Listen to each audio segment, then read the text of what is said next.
कहते हैं कि जिंदगी खेलती भी उसी के साथ है जो खिलाड़ी बेहतरीन होता है। दर्द सबके एक से हैं, मगर हौसले सबके अलग अलग है। कोई हताश होकर बिखर जाता है तो कोई संघर्ष करके निखर जाता है। दोस्त, अगर तेरी भी जिंदगी में संकट के बादल छाए हैं और लग रहा है कि तुम्हारी जिंदगी के साथ कोई खिलवाड़ कर रहा है, तो याद रखना तुम कोई मामूली इंसान नहीं हो, क्योंकि तुम्हारी काबिलियत इतनी महान है कि इस खेल के लिए खुद ऊपर वाले ने तुम्हें चुना है। अब यह तुम्हारी जिम्मेदारी है कि तुम इस खेल को किस लिहाज से देखते हो और इसे खेलते हो। यह खेल बड़ा निराला है, क्योंकि इसमें तुम्हें कोई हराने वाला नहीं होता। यहाँ तुम्हारी हार भी तभी होती है जब तुम खुद उसे स्वीकारते हो। अगर तुम हार नहीं मानते और संघर्ष करते रहते हो तो आज नहीं तो कल यहाँ कामयाबी आपके कदम जरूर चूमती है। अगर विश्वास नहीं होता तो आज जो रियल लाइफ स्टोरी मैं आपको सुनाने वाला हूँ, इसे ध्यान से सुनना, क्योंकि इसे सुनकर आपको सिर्फ विश्वास ही नहीं होगा, आपका खून खोल जाएगा कुछ कर गुजरने के लिए। इतिहास में एक ऐसा इंसान भी था जिसकी कामयाब होने की आग देखकर ऊपर वाले ने उसके साथ एक खेल खेला, और वो खेल भी कोई छोटा मोटा नहीं था। इस खेल में उस इंसान ने लगभग अपना सब कुछ गंवा दिया। उसके पास कुछ बचा था तो वो थी उसके मन में जलती वो आग जो बस कामयाब होने के लिए धधक रही थी। और अंत में इसी आग ने उसे उस मुकाम पर पहुंचाया जहां लोग सिर्फ कामयाब नहीं होते, बल्कि वो ऐसी कामयाबी को हासिल करते हैं कि उनका नाम इतिहास में दर्ज हो जाता है और कभी मिटाने से भी नहीं मिटता। इतिहास के पन्नों में दर्ज ऐसे ही महान शख्सियत की कहानी मैं आपको सुनाने जा रहा हूँ। बस याद रखना कि इस कहानी को एक कान से सुनकर दूसरे कान से मत निकाल देना। उसे अपने दिल और दिमाग में इस कदर बिठा लेना कि जब तुम्हें ऐसा खेल खेलना पड़े तब तुम इसी कहानी को याद करके अपनी जीत पक्की कर सको। 14 अगस्त 1821, मतलब आज से यही कुछ 200 साल पहले, फ्रांस के एक दूर दराज वाले इलाके में उस महान शख्सियत का जन्म हुआ जिसने मुझे यह सिखाया कि स्ट्रगल का असली मायनों में मतलब क्या होता है। उस इंसान ने स्ट्रगल शब्द का मतलब बचपन से ही जान लिया था, क्योंकि उसकी जिंदगी का स्ट्रगल तो उसके जन्म के बाद से ही शुरू हो गया था। उसके पिता एक छोटे किसान थे। जब वो 10 साल का था तब उसकी माँ ने दुनिया को अलविदा कह दिया। माँ के मरने के बाद उसके पिता ने दूसरी शादी कर ली, और यह शादी उसके लिए एक बहुत ही बड़ी आफत ले आई, क्योंकि उसकी जो सौतेली माँ थी वो उसके साथ वैसा ही व्यवहार करती थी जैसा हमें 90s की फिल्मों में दिखाया जाता था, जहाँ सौतेली माँ बेटे के साथ बड़े जुल्म करती है। खुद ही सोचो यार, जो हम फिल्मों में देखते हैं उस तरह का एक्सपीरियंस उसने अपनी लाइफ में किया था। उसकी सौतेली माँ उसके ऊपर इतना जुल्म करती थी कि उसका किसी भी काम में मन नहीं लगता था। उस समय फ्रांस के साथ पूरे यूरोप में ही इंडस्ट्रियल रिवॉल्यूशन अपने पीक पर था, इसलिए वहाँ के सिटीज में स्किल वर्क सीखने की और करने की कोई कमी नहीं थी। इसलिए उसने सिर्फ 13 साल की उम्र में अपने घर को अलविदा कह दिया और पेरिस की ओर रवाना हो गया। उसके गांव से पेरिस लगभग 500 किलोमीटर की दूरी पर था। उसके पास इतने पैसे भी नहीं थे कि वो किसी गाड़ी से पेरिस पहुंच सकता था, इसलिए उसने यह 500 किलोमीटर का सफर पैदल चल के पार किया। उसे यह डिस्टेंस चल के पार करने में 2 सालों का समय लगा। इन 2 सालों के सफर में उसने अपने पेट को संभाले रखने के लिए कई जगह काम किया। जहाँ सिर ढकने के लिए जगह मिली उसने वहाँ रातें काटी।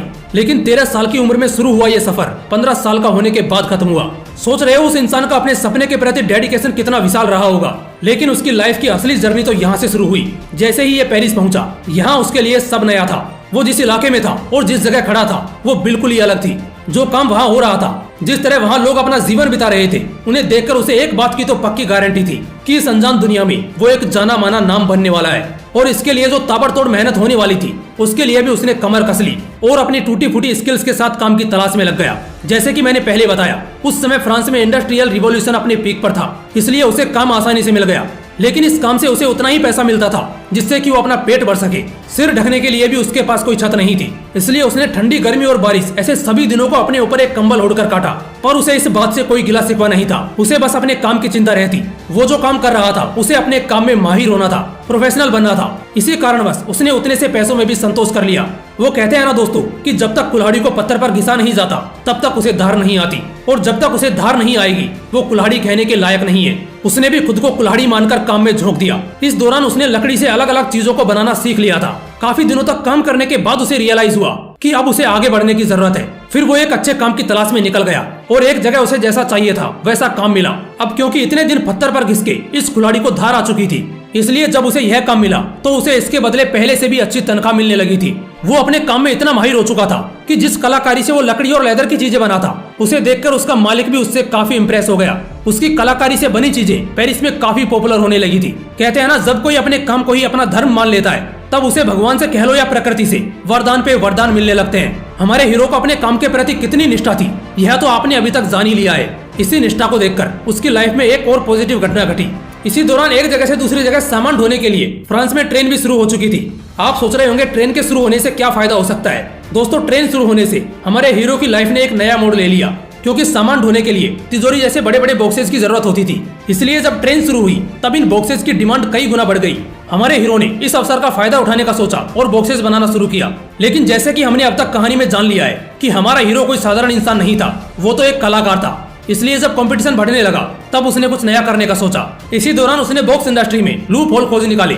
उसने पाया कि उस वक्त जो बॉक्सेस बन रहे थे वो ऊपर से राउंड होते थे, जिस वजह से एक के ऊपर एक बॉक्सेस को नहीं रखा जा सकता था। उसने ये भी पाया कि बॉक्सेस लेदर की बनी होती थी, इसलिए वो बारिश में भीगकर जल्दी खराब हो जाती थी। इसलिए उसने बॉक्सेस को फ्लैट बनाना शुरू किया और लेदर की जगह उसने कैनवास का यूज करना शुरू कर दिया, जो वाटर प्रूफ भी होता है और टिकाऊ भी।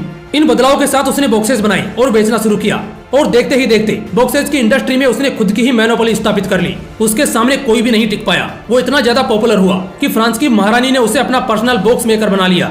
इसके बाद और भी कई शाही लोगों ने उससे ही बॉक्स बनवाना शुरू कर दिया। उसके पास अच्छा खासा पैसा जमा हो चुका था, इसलिए उसने अपना खुद का वर्कशॉप खोल लिया। उसकी कारीगरी का जादू पूरे फ्रांस में इस कदर छा गया था कि उसने कलाकारी के क्षेत्र में कई अवार्ड जीते। लेकिन ये जिंदगी का खेल है, इसमें कामयाबी मिलने के बाद भी संघर्ष रुकता नहीं, वो चलता ही रहता है। हमारे हीरो की जिंदगी में फ्रांसी पर्शियन वार ने एक नया संघर्ष शुरू कर दिया। इस युद्ध के दौरान फ्रांस में सब कुछ नष्ट हो चुका था, लेकिन इस संघर्ष के दौरान उसको अकेले संघर्ष नहीं करना था, बल्कि इस बार तो उसका पूरा परिवार उसके साथ था। जब युद्ध थमा और वो शहर वापस आए तब उनकी पूरी वर्कशॉप बर्बाद हो चुकी थी। लेकिन उसने अपनी लाइफ में हारना नहीं सीखा था। इस बार भी वो कहां हार मानने वाला था। उसने अपनी वर्कशॉप फिर से खड़ी करी और बस कुछ ही दिनों में उसकी वर्कशॉप पहले से भी ज्यादा चलने लगी। अब की बार वो बैग्स की इंडस्ट्री में रिवॉल्यूशन लाया। उसने बैग्स पे अपनी कलाकारी का जादू बिखेरा। जिन बैग्स को कोई पूछता तक नहीं था, अब वो धड़ल्ले से बिकने लगी थी। आगे उसने ऐसी कई कारीगरियां करी और आम चीजों को खास बना डाला। उसकी वर्कशॉप अब एक बड़ी कंपनी बन चुकी थी। उसके प्रोडक्ट्स अब आसपास के देशों में भी बिकने लगे थे और देखते ही देखते एक छोटी सी वर्कशॉप से शुरू हुआ ये बिजनेस एक ग्लोबल ब्रांड बन गया। आज की अगर बात करें तो यह कंपनी लग्जरी प्रोडक्ट्स की दुनिया की किंग है। यह लग्जरी प्रोडक्ट्स में दुनिया की सबसे ज्यादा वैल्यूएबल कंपनी है और यह कंपनी जिस इंसान के खून पसीने से बनी है, मतलब कि जिस शख्सियत की जीवन गाथा आज हम सबने जानी, वो इंसान है लुइस विटॉन, जिनके नाम से ही आज यह कंपनी चल रही है। आप सोच रहे होंगे कि ठीक है, लुइस विटॉन ने बड़ी कंपनी खड़ी कर दी, तो क्या इसी वजह से इनका नाम इतिहास में दर्ज हुआ? नहीं।